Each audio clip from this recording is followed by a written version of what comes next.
पुत्र बर्बरीक। प्रणाम माते। पुत्र, इस भस्म को स्वीकार कर लो पुत्र। यदि यह भस्म किसी दुष्ट प्राणी के हाथ लग जाएगी तो अनर्थ हो जाएगा। वो इसका प्रयोग अपनी स्वार्थ पूर्ति के लिए कर सकता है। तुम इसका दुरुपयोग नहीं करोगे। जैसी आपकी आज्ञा माते। कल्याण हो पुत्र।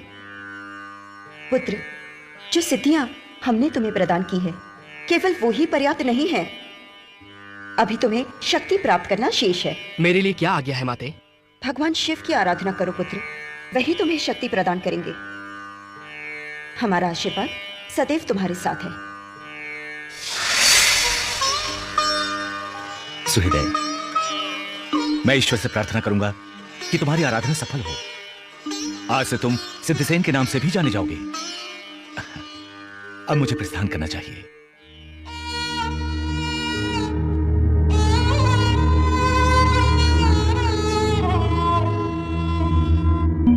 भीम जी भ्राताश्री। पांचाली तो अब सचमुच थक चुकी है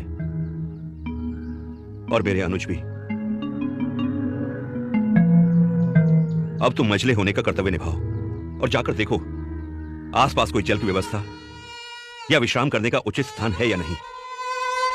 और हां, शीघ्र लौटना भीम, क्योंकि 12 बरस की वनवास की अवधि अब समाप्त होने को है और दुर्योधन के सैनिक हमें सियार की भांति सूंघते फिर रहे हैं।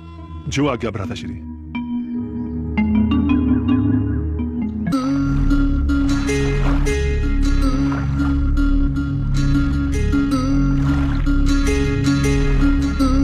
ये क्या कर रहे हो? दिखने में तो भद्र और व्यवहार में चांडाल लगते हो। मूर्ख बालक, तुम्हारे माँ बाप ने शिक्षा नहीं दी तुम्हें बड़ों से कैसे बात करते हैं? जाओ और अपने माता पिता से पूछ कर आओ कि इस ताल को गंदा करके तुम कौन सा अच्छा काम कर रहे हो। जल गंदा नहीं करूंगा तो हाथ पैर कैसे धोऊंगा? शीघ्र ही इस ताल से निकलो। इस ताल से मैं देवी के स्नान के लिए जल लेता हूँ और तुम इससे गंदा कर रहे हो। जल का उपयोग नहाने, धोने और शरीर की गंदगी दूर करने के लिए होता है। मंदबुद्धि, वो जल बहती धारा का होता है जहाँ गंदगी रुकती नहीं। ये ताल है, नदी नहीं। तुम यहाँ से निकलो, अन्यथा मैं अपनी सभ्यता की सीमा लांघ जाऊंगा। मैं नहीं जाऊंगा तो क्या कर लोगे? अभी बताता हूँ।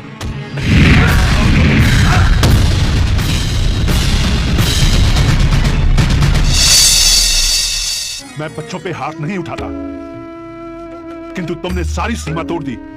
तुम्हें तो सभ्यता सिखानी ही पड़ेगी।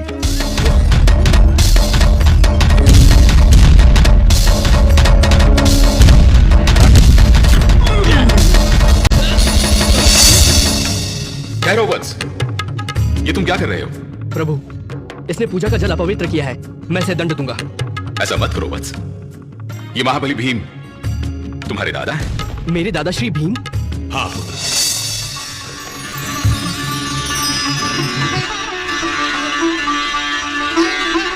मुझे क्षमा कीजिए दादाश्री, मुझे क्षमा कीजिए। तुम मेरे पौत्र हो, मेरे घटोत्कच के पुत्र।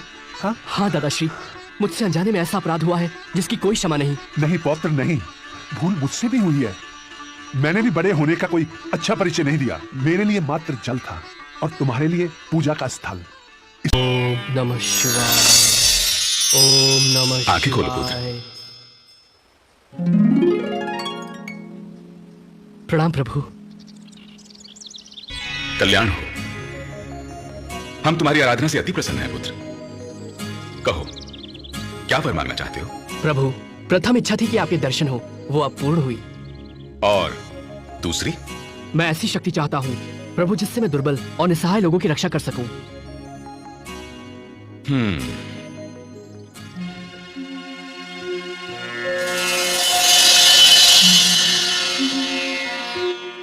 इन्हें स्वीकार करो पुत्र। ये बाण बहुत अचूक बाण है।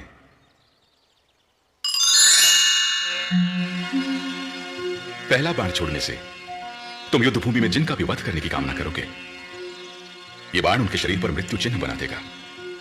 दूसरे बाण के चलने से जिन जिन के शरीरों पर मृत्यु चिन्ह बने हैं, ये उनका वध कर देगा। तथा तीसरा बाण समस्त सृष्टि का विनाश कर देगा। किंतु ध्यान रहे पुत्र, इन बाणों का कभी दुरुपयोग मत करना। स्मरण रहे, तुम सदैव दुर्बल का साथ दोगे, हारे का सहारा बनोगे। जो आज्ञा प्रभु।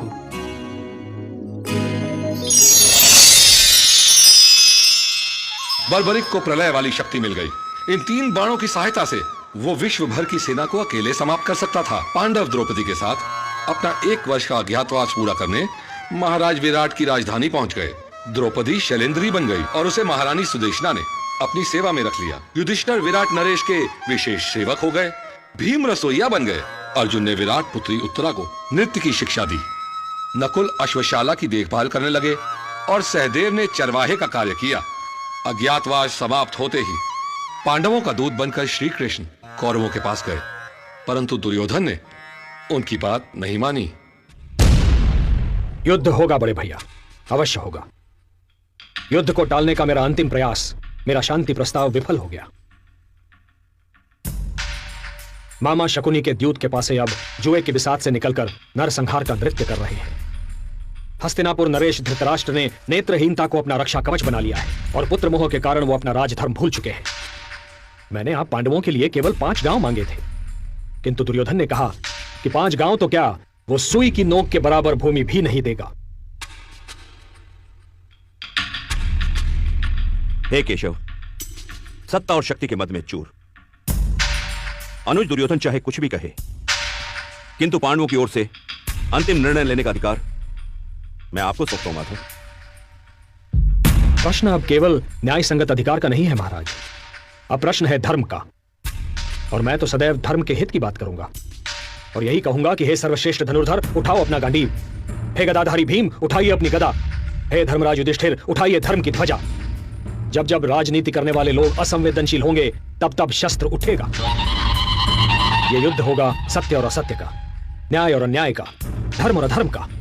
इसलिए यह धर्म युद्ध है, जिसके लिए धर्म क्षेत्र कुरुक्षेत्र चुना गया है।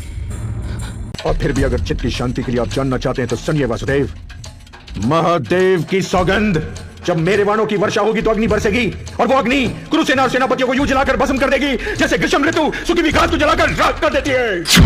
हमने इन बाणों की कभी परीक्षा की है? अब युद्ध होने ही वाला है, परीक्षा भी हो जाएगी। मान लो कि यह वृक्ष कुरुक्षेत्र है और इसके ये सारे पत्ते शत्रु सेना। इन पर अपने बाणों का प्रयोग करके दिखाओ। जो आज्ञा गुरुदेव।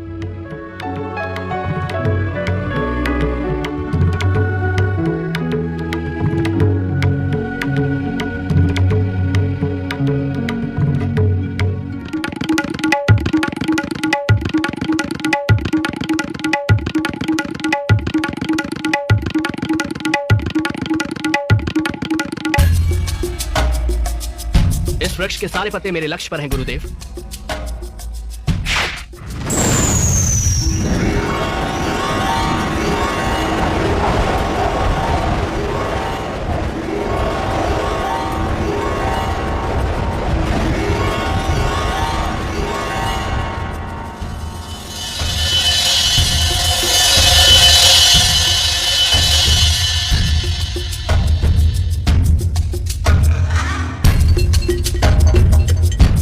गुरुदेव, पहले बाण ने अपना कार्य पूरा कर दिया। पुत्र, तुम्हें विश्वास है कि सारे पत्तों पर चिन्ह लग गए हैं?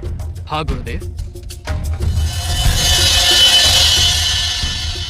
गुरुदेव, अब मेरे दूसरे बाण को छोड़ने से जितने पत्तों पर चिन्ह हैं, वो भूमि पर गिर जाएंगे। और तीसरा बाण तो प्रलय के समान है। यदि मैंने इसका प्रयोग किया तो सारी सृष्टि का विनाश हो जाएगा।